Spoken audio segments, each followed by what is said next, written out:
Hello, I'm Ragnhild Westenberg, cellist living in Sweden. I've now been teaching adults for a couple of years only, and I just wanted to make this video to share some of the things you can think about before reaching out to a cello teacher.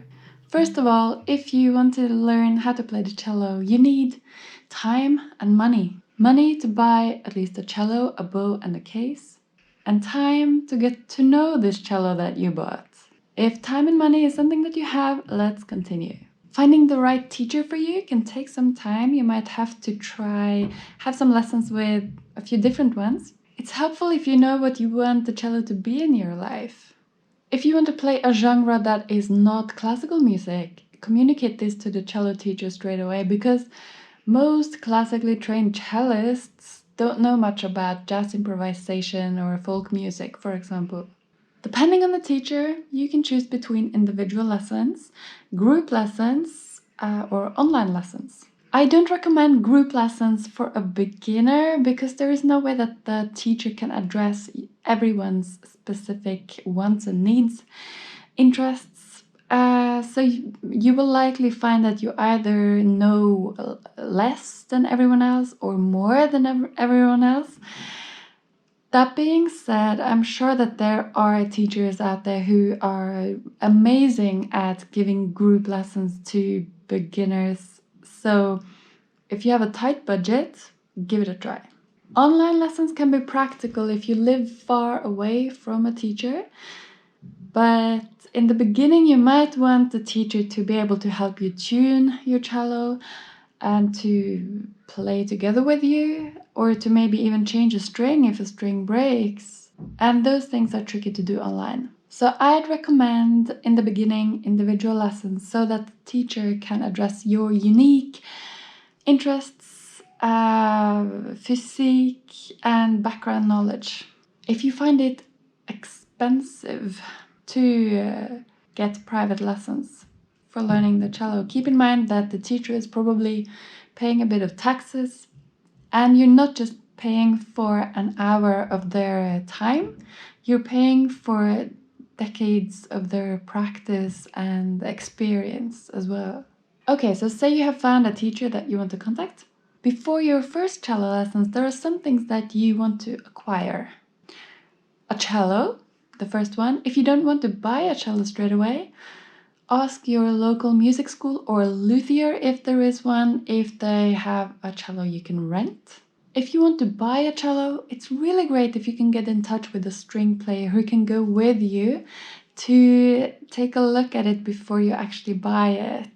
Because you want to buy something that you can play on straight away instead of something that needs expensive maintenance straight away. Maybe the cello needs all new strings, the bow needs a rehair, maybe the fingerboard is not in line with the rest of the instrument. I've seen that before. So if you have a chance to go see it with someone who knows how a cello should look like, then that's really the best to do before you buy something.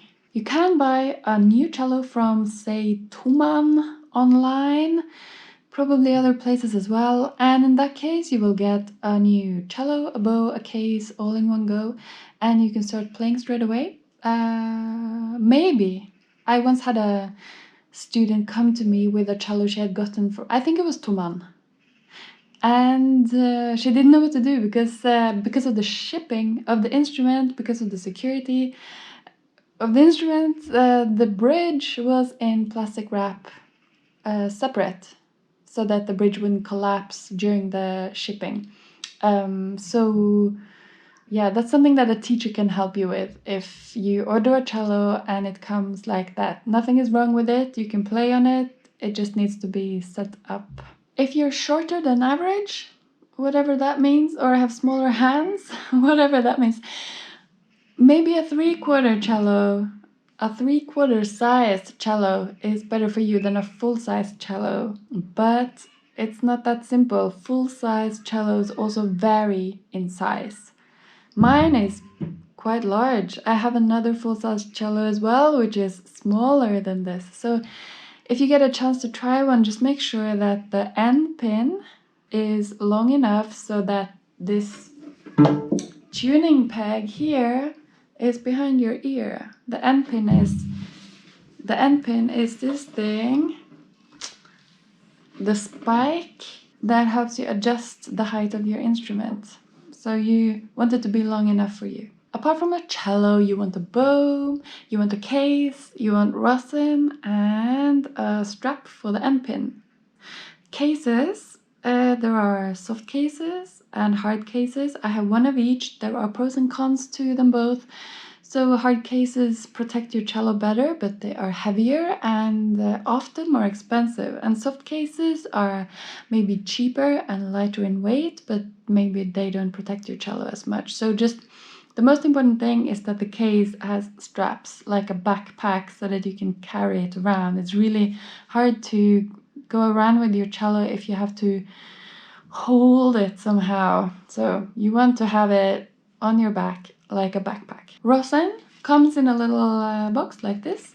It's sap from a tree and it's applied to the bow hair so that there is friction between the hair and the string. And a strap for the end pin is something to support the cello when we play on it, and it also protects the floor.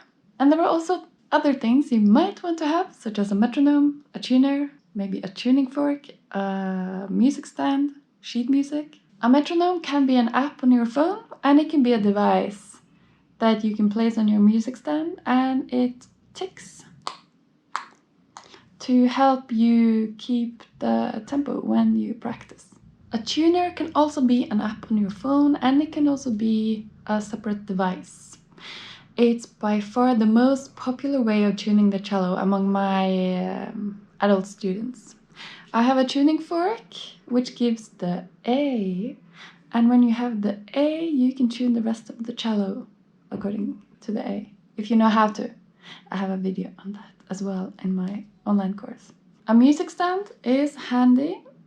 You can have your sheet music on it or your chord progressions on it, whatever you use. You can have your metronome on it or your camera if you're filming yourself.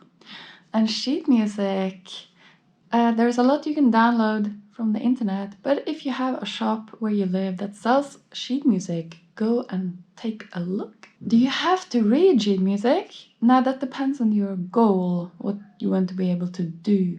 If you want to play in an orchestra, you absolutely need to read sheet music. If you just want to play one specific piece, you can listen to a recording over and over and play by ear.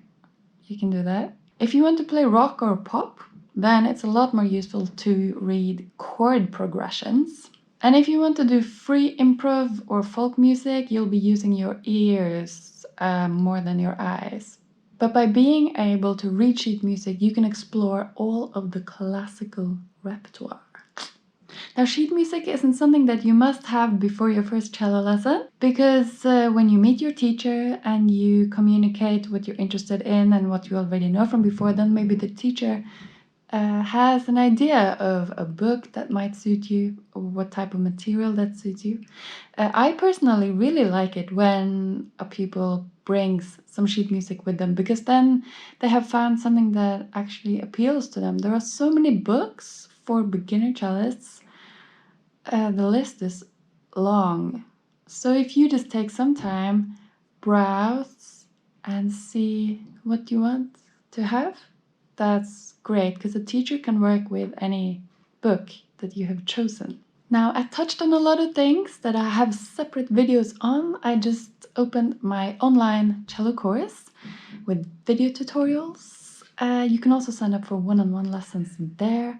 I have videos on how to tune your instrument, how to hold the bow, how to approach a new piece of music, how to get into basic technique, and I have some videos on theory that can help you get into how to read sheet music.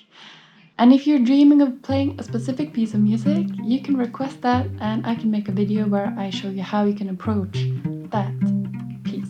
So go to my website and take a look.